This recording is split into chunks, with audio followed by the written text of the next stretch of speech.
LDC graduation নিয়ে আতঙ্কিত না হয়ে এর চ্যালেঞ্জ গ্রহণ করার আহ্বান জানিয়েছেন বাণিজ্য সচিব মাহবুবুর রহমান। বলেন, ইউরোপিয়ান ইউনিয়নকে লক্ষ্য করে সামনের দিকে এগিয়ে যেতে হবে। সকালে রাজধানীর একটি হোটেলে আয়োজিত সেমিনারে এসব কথা বলেন তিনি। উন্নয়নশীল দেশ বা এলডিসি উত্তরণে বিতর্ক চলছে লম্বা সময় ধরে। প্রায় সব পর্যায়ের উদ্যোক্তাদের মধ্যে ব্যবসায় নানাবিধ সুবিধা বঞ্চিত হওয়ার শঙ্কা কাজ করছে, কিন্তু অর্থনীতি বিশ্লেষক এবং সরকারের পক্ষ থেকে এই উত্তরণে রয়েছে জোরালো ভূমিকা।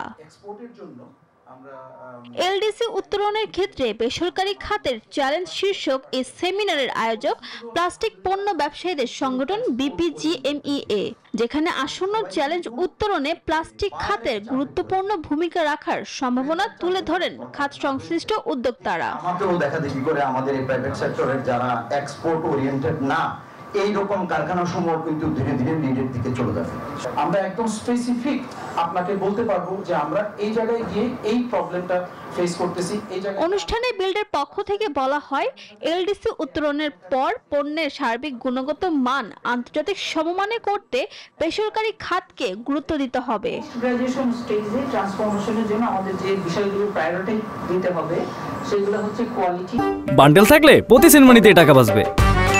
বিকাশ সেনমানি বান্ডেল কিনে জিতুন প্রতি লেনদেনে। স্ট্যান্ডার্ড, কমপ্লায়েন্স, এনভায়রনমেন্টাল সাস্টেইনেবিলিটি, এই বিষয়গুলো। এলডিসি ইস্যুতে আতঙ্কিত না হওয়ার পরামর্শ দেন বাণিজ্য সচিব। আমরা অন্যান্য মেজর যেগুলো বলেছেন সেটার পাশাপাশি অন্যান্য ডেভেলপিং কান্ট্রি কি করছে সেটা আমি দেখছি। আর আমরা আরেকটা সাইডকে গুরুত্ব দেব, সেটা ইনভেস্টমেন্টকে ইনসেন্টিভাইজ করব।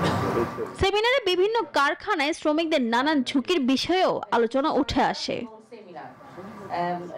ফারজানা রিয়া, নিউজ 24, ঢাকা।